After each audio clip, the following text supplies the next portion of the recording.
नमस्कार, मैं हूं दीपाली राणा। आप देख रहे हैं आवाज म्यूचुअल फंड शो। और आज के वोलेटाइल ग्लोबल माहौल में जहां इक्विटी बाजार में उतार चढ़ाव बना हुआ है, वहीं डेट फंड्स एक बार फिर से निवेशकों के लिए स्टेबिलिटी का सहारा बनकर उभरे हैं। जियोपॉलिटिकल टेंशंस, क्रूड ऑयल की अनिश्चितता और ब्याज दरों को लेकर सेंट्रल बैंकों के रुख के बीच सवाल उठ रहे हैं। क्या डेट फंड्स आपके पोर्टफोलियो को सही बैलेंस दे सकते हैं?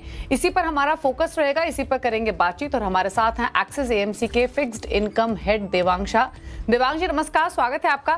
पहले तो एक क्विक व्यू आपका करंट मार्केट सिचुएशन पर, क्योंकि आप न्यूज फ्लो देखें, ग्लोबल मार्केट्स को देखें, कमोडिटीज को देखें या फिर इक्विटी बाजार को देखें, सभी एक रोलर कोस्टर राइड की तरह है। एक दिन अच्छी खबरें, अच्छा मार्केट रिएक्शन, दूसरे दिन फिर कोई स्टेटमेंट और फिर मार्केट वापस उन्हीं स्तरों पर आ जाता है। कितना डिफिकल्ट होता है इस तरीके के माहौल में पोर्टफोलियो प्लानिंग करना, पोर्टफोलियो के साथ बने रहना? किस तरीके के सवाल यूजुअली इन्वेस्टर्स के मन में आते हैं? क्या सलाह यहाँ पर होनी चाहिए इन्वेस्टर्स के लिए? क्या व्यू है आपका ओवरऑल एग्जिस्टिंग सिचुएशन पर? तो थैंक यू। एक तो पहले तो बड़ा बड़ा बड़ा धन्यवाद हमको इस शो पे आने के लिए। सो अगर आप मुझे पर्सपेक्टिव पूछेंगे मैक्रो मार्केट एनवायरनमेंट का, सो हमारी अंडरस्टैंडिंग ऐसी है कि ऑब्वियसली जो लॉन्ग टर्म इन्वेस्टमेंट जब भी रहती है, उस टाइम पर हम लोग को ये जो मार्केट में उतार चढ़ाव रहते हैं, और आपने जैसे बोला कि जो volatility is the new game, so उस माहौल में हमारा व्यू हमेशा ऐसा रहता है कि जो लॉन्ग टर्म फंडामेंटल्स इकोनॉमी पे है, उसके हिसाब से इन्वेस्टर को निवेश करना चाहिए।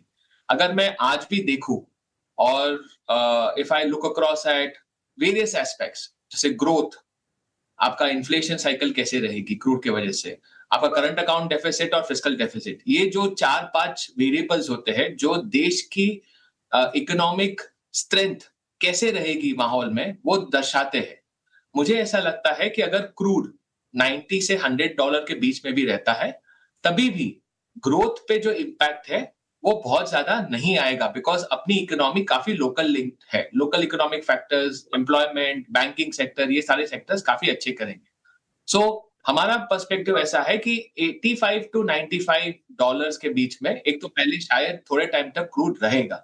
अगर वो बेस के सिनेरियो बिल्ड करते हैं, तो ग्रोथ, मुझे लगता है कि जो 7% का ग्रोथ का संभावना था, ग्रोथ जीडीपी ग्रोथ रेट का, वो शायद कम होके 6.5 के आसपास आ सकता है for FI next year, for FI 27।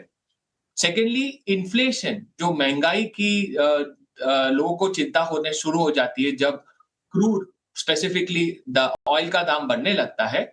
मुझे लगता है अगर 85 से 95 के बीच में भी क्रूड रहता है, तो इन्फ्लेशन जो एक्सपेक्टेड था पूरे साल का 4.5 के आसपास, वो 5.25 के आसपास चला जाएगा, जिसके हिसाब से पॉसिबली है कि आरबीआई सेकेंड हाफ में रेट हाइक्स चालू करे।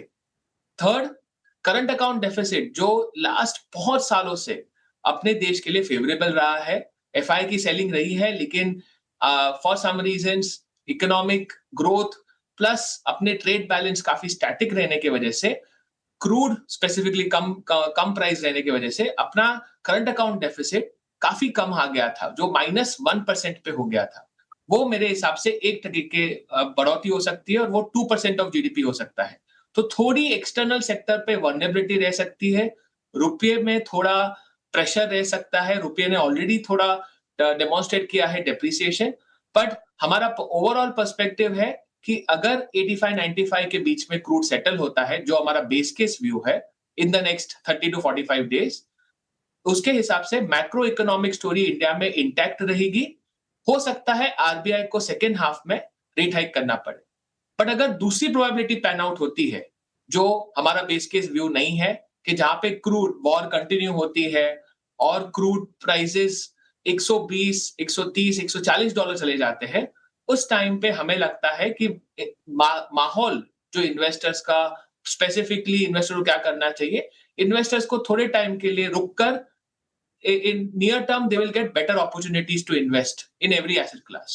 उस टाइम पर सारे एसेट क्लासेस में थोड़ा पेन आ सकता है, थोड़े महीनों तक, नेक्स्ट 2-3 महीने तक, because war kind of scenario में मार्केट में उथल पथल और वोलेटिलिटी ज्यादा बढ़ जाएगी, और नेक्स्ट 2 से 3 महीने के लिए सारे एसेट क्लासेस में अंडर परफॉर्मेंस आ सकती है।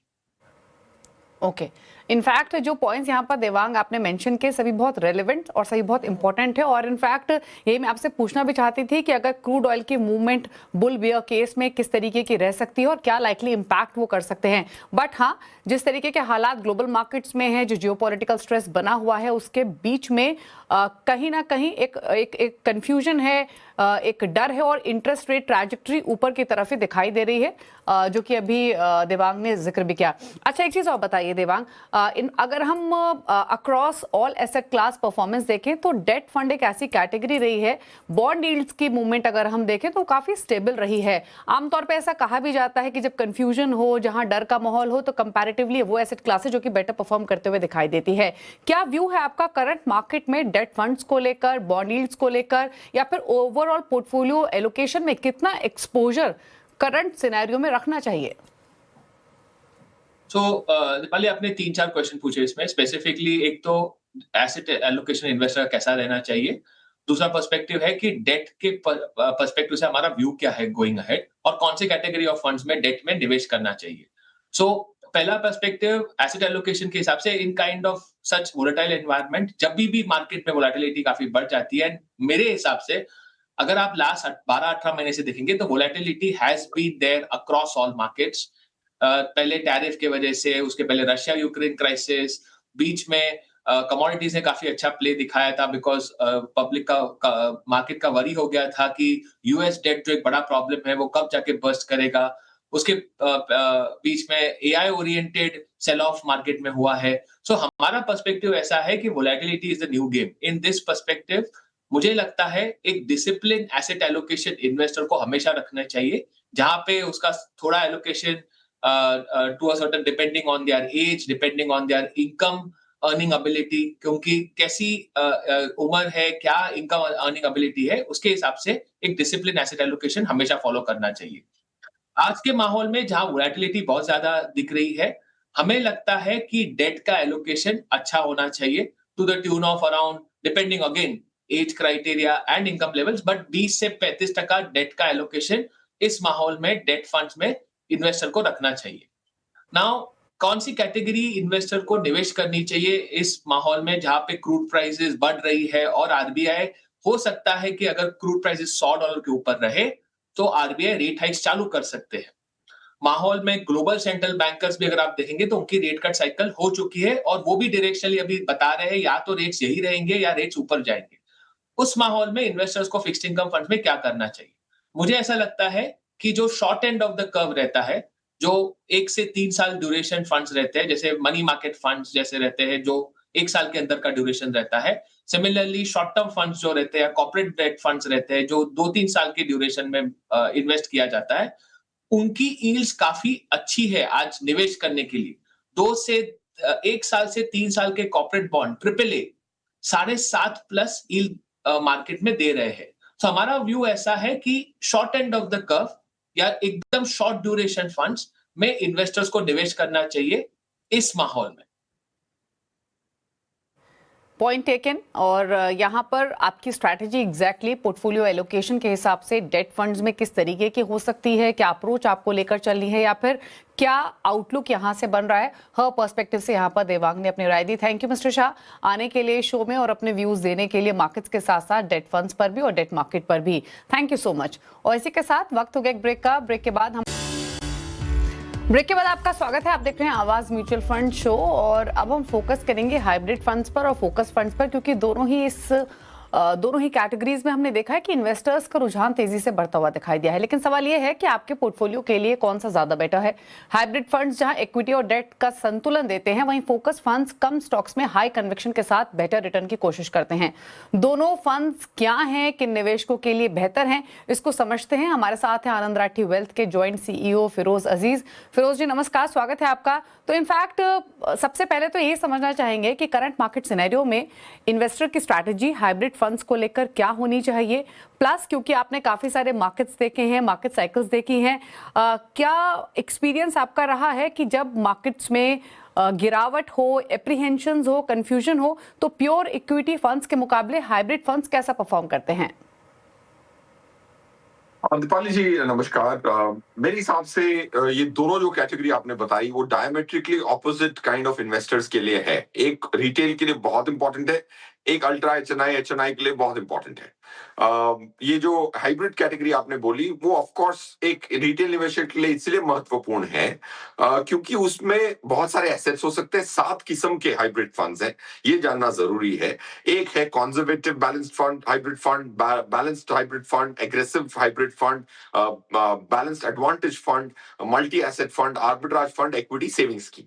ये 7 किस्म के फंड्स हैं जिनको हम हाइब्रिड कह सकते हैं क्योंकि इसमें इक्विटी डेट दोनों का मिक्स होता है। दूसरे एसेट्स भी हो सकते हैं, जैसे मल्टी एसेट में गोल्ड भी हो सकता है, रीट्स भी हो सकते हैं। सो पॉइंट इज ये एक एसेट एलोकेशन के माध्यम से एक एक निवेशक अपने एसेट एलोकेशन को फंड मैनेजर को डेलीगेट करता है, भाई साहब आप ही करिए।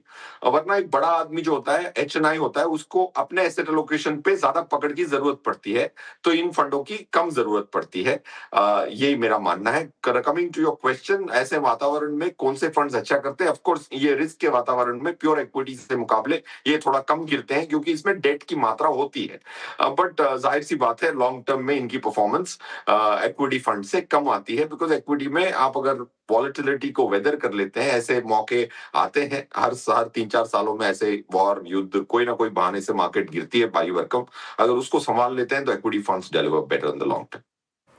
तो फिर फिरोज, जैसे आपने बताया कि हाइब्रिड फंड्स की भी काफी कैटेगरीज है जिसमें मल्टी एसेट भी है, अग्रेसिव भी है, कंजर्वेटिव हाइब्रिड फंड्स भी हैं।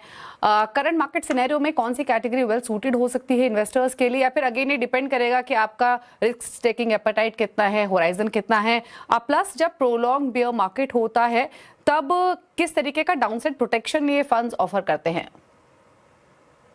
डाउनसाइड प्रोटेक्शन अब्सॉर्बेंट ऑफर करते हैं, डाउन साइड को थोड़ा अब्सॉर्ब कर लेती है मल्टी एसेट और बैलेंस्ड एडवांटेज फंड। अगर आपको मार्केट की स्थिति से बहुत घबराहट होती है तो मल्टी एसेट फंड में दूसरे एसेट्स भी हैं।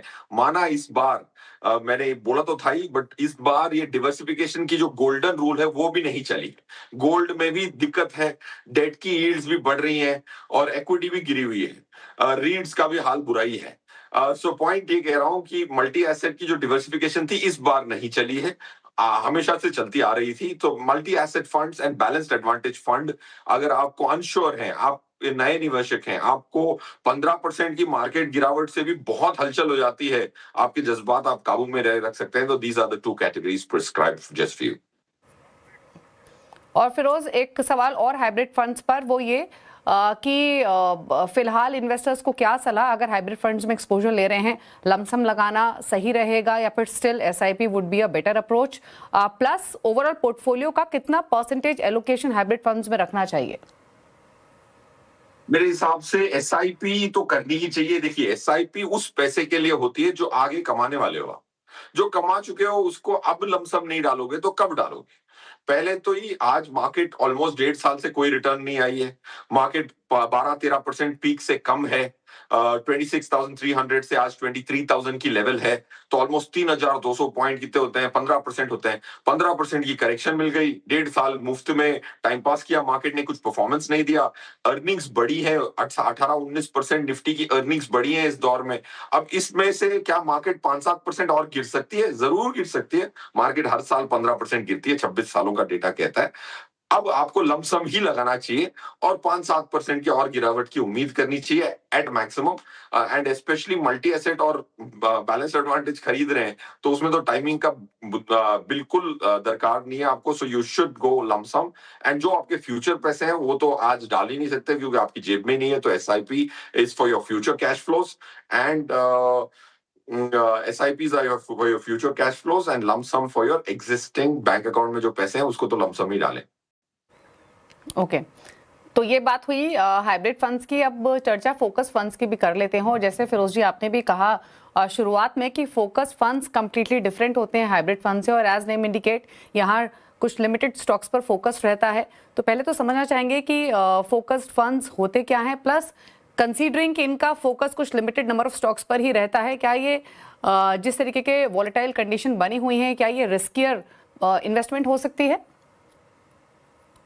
दीपाली जी, ऑफ कोर्स इसमें फोकस फंड का ये मायने है कि फंड मैनेजर को 25 स्टॉक से ज्यादा खरीदने की परमिशन नहीं है। तो फोकस्ड का एक न्यूमेरिकल इंटीजर है 25 स्टॉक। ज्यादातर इस स्कीम में 20 से 22 स्टॉक रखते हैं फंड मैनेजर्स। ऑफ कोर्स इसमें थोड़ी कंसंट्रेशन रिस्क ज्यादा होती है, बट बेहतरीन फंड होते हैं क्योंकि पीएमएस की जो इंडस्ट्री है, पोर्टफोलियो मैनेजमेंट सर्विस, उसको फोकस्ड फंड से रिप्लेस करना, इसलिए मैं कह रहा था ये एचएनआई के लिए बहुत इंपॉर्टेंट है। एचएनआई को बड़ा मजा आता है एक पीएमएस खोलने का, उसको कस्टमाइजेशन 50 लाख रुपए मिनिमम टिकट देके 3-4 लाख करोड़ की इक्विटी पीएमएस की इंडस्ट्री है। बट फोकस फंड के होते हुए पीएमएस का रहना मेरे हिसाब से उचित ही नहीं है, क्योंकि इसमें टैक्स एफिशिएंसी कई ज्यादा है पीएमएस के मुकाबले। So is the concentration more? Answer is yes. थोड़ा रिस्क ज्यादा है? The answer is yes. Long term में उसकी रिस्क इतनी ज्यादा नहीं है, क्योंकि अगर आप स्टैंडर्ड डिविएशन कैलकुलेट करते हो फोकस फंड की कैटेगरी की, वो निफ्टी के बराबर आती है, क्योंकि निफ्टी में 50 स्टॉक है, इसमें 20-25 स्टॉक होते हैं। निफ्टी की स्टैंडर्ड डिविएशन 13% की है फॉर द लास्ट 5 इयर्स, और इस कैटेगरी की स्टैंडर्ड डिविएशन 12 है। ये रिस्क का आंकड़ा होता है, ऑलमोस्ट फोकस फंड की कम है। तो रिस्क शॉर्ट टर्म में ज्यादा है, लॉन्ग टर्म में 5 ईयर होल्डिंग पीरियड में फोकस फंड की भी रिस्क निफ्टी से कम आती है। तो ज्यादा घबराए ना, पीएमएस का ये बहुत बेहतरीन रिप्लेसमेंट है पोर्टफोलियो मैनेजमेंट सर्विस, जिसमें 50 लाख रुपए एचएनआई डालता है। वो तो रिडंडेंट हो जाता है, क्योंकि इसमें फंड मैनेजर जो भी निर्णय लेते हैं उस पर टैक्स नहीं लगती फंड इन्वेस्टर को। पीएमएस में हर ट्रांजैक्शन की टैक्स लगती है, वो भी शॉर्ट टर्म या long term, depending on what was the holding period. Okay अच्छा फिरोज जी, लॉन्गर टर्म में हमने देखा है कि फोकस्ड फंड्स की इन जनरल जो परफॉर्मेंस है वो बेहतर रही है। अगर हम retail investors point of view से समझें तो क्या सजेशन आपका होगा कि अगर लॉन्ग टर्म व्यू है तो कंसिडर करना चाहिए? प्लस हालांकि रिटर्न्स को इवैल्यूएट करना डिफिकल्ट है, बट क्या टेंडेंसी इन फंड्स की होती है वोलेटाइल मार्केट में अंडर परफॉर्म करने की या आउट परफॉर्म करने की? क्या कैपेसिटी यूजुअली रहती है? दीपाली जी देखिए, शॉर्ट टर्म में फंड क्या करता है, एक लॉन्ग टर्म निवेशक को इतना फर्क नहीं पड़ना चाहिए। बट हकीकत यह है कि दिल भी बोलता है, दिमाग भी बोलता है ऐसी स्थिति में। बट एक्चुअली अगर आप लॉन्ग टर्म ओनर हैं, तो शॉर्ट टर्म में 6 महीने में कैसी परफॉर्मेंस आती है उससे आपकी जिंदगी निर्भर नहीं करती है। हैविंग सेड विच, फोकस फंड्स की परफॉर्मेंस या कोई भी कैटेगरी की परफॉर्मेंस को मैथमेटिकली इवैल्यूएट करना इतना कठिन नहीं है। 2 ही चीजें फाइंड आउट करनी पड़ती है, इस कैटेगरी में कितने प्रतिशत फंड निफ्टी को और उसके बेंचमार्क को बीट करते हैं, और अगर ये बीट करते हैं तो कितनी मात्रा में बीट करते हैं। ये दोनों ही आंकड़े मैं आपके लिए पढ़ देता हूं। 1 ईयर पीरियड में 52% ही फोकस फंड्स हैं जिन्होंने निफ्टी को बीट किया और बेंचमार्क को भी बीट किया। बट 3 ईयर में 86% फोकस फंड, जो 29 फंड्स हैं आज फोकस फंड कैटेगरी में, उसमें से 81% ने निफ्टी को बीट किया। 5 ईयर में 71% ने निफ्टी को बीट किया, उसके बेंचमार्क को भी इन्होंने बीट किया है। बट खासियत यह है, जब वो बीट करते हैं तो एवरेज आउट परफॉर्मेंस जो है वो आई है ऑलमोस्ट अबाउट 4 to 5% अपने बेंचमार्क से कंपाउंडेड एक्सेस रिटर्न इन्होंने दी है। So focused has done it's job is the key summary. और फिरोज जी एक फाइनल क्वेश्चन, हालांकि आपने हाइब्रिड और फोकस दोनों ही फंड्स की तमाम बारीकियां समझाई, होराइजन पॉइंट ऑफ व्यू से, एक्सपोजर पॉइंट ऑफ व्यू से, प्रोज एंड कॉन्स डिटेल में बताया, लेकिन टू सम अप, अगर हाइब्रिड फंड्स और फोकस फंड्स दोनों के बीच का कंपैरिजन करें तो capital preservation point of view से आपको कौन सा वेल सूटेड लगता है करंट मार्केट सिनेरियो में? कैपिटल प्रिजर्व करना है, शॉर्ट टर्म में कैपिटल प्रिजर्व करना है तो ऑफ कोर्स हाइब्रिड फंड्स, क्योंकि उसमें डेट है। लॉन्ग टर्म में मार्केट अपनी कैपिटल प्रिजर्व कर लेती है। इंसान को लगता है कि मुझे ही कुछ करना पड़ेगा कैपिटल प्रिजर्व करने के लिए। मेरे को एक स्टेटमेंट दिखा दो जो 15 साल से कोई एसआईपी कर रहा हो उसकी नेगेटिव हो। नहीं है ऐसा स्टेटमेंट, तो कैपिटल अपने आप प्रोटेक्ट हो जाती है। म्यूचुअल फंड में आपको वक्त देना पड़ता है, जैसे पौधे को पेड़ बनते बनते वक्त लगता है। रोज निकाल के देखते हैं पौधे को और अप्रूट करके निकाल के वापस डालेंगे तो बढ़ेगा नहीं, वो पेड़ कभी नहीं बनेगा और पौधे का पौधा ही रहेगा, और आप उस पर इल्जाम नहीं लगा सकते। कुल मिला के प्रोटेक्शन शॉर्ट टर्म में करनी हो तो बैलेंस्ड या हाइब्रिड फंड्स। फोकस फंड्स भी ठीक हैं क्योंकि वो ऑटोमेटिक अपनी कैपिटल को प्रोटेक्ट कर लेते हैं। आपको वक्त देना आपका फर्ज है, और फंड का फर्ज है कि भाई लॉन्ग टर्म में आपकी कैपिटल पे तो आंच नहीं आनी चाहिए और ब्याज तो एटलीस्ट आने की उम्मीद होती है। And double digit returns are a quite high probability. बिल्कुल वेल सेड। और इनफैक्ट इसमें तो कोई दो राय है ही नहीं कि अगर कैपिटल प्रिजर्व करना है या कैपिटल को ग्रो करना है तो डेफिनेटली लॉन्ग टर्म व्यू आपको लेकर चलना है, एसआईपीज कंटिन्यू करनी है और फॉलिंग मार्केट से बिल्कुल नहीं घबराना है। वेल थैंक यू फिरोज जी आने के लिए शो में, हाइब्रिड और फोकस फंड्स के बारे में इन डिटेल हमारे व्यूअर्स को बताने के लिए थैंक यू सो मच।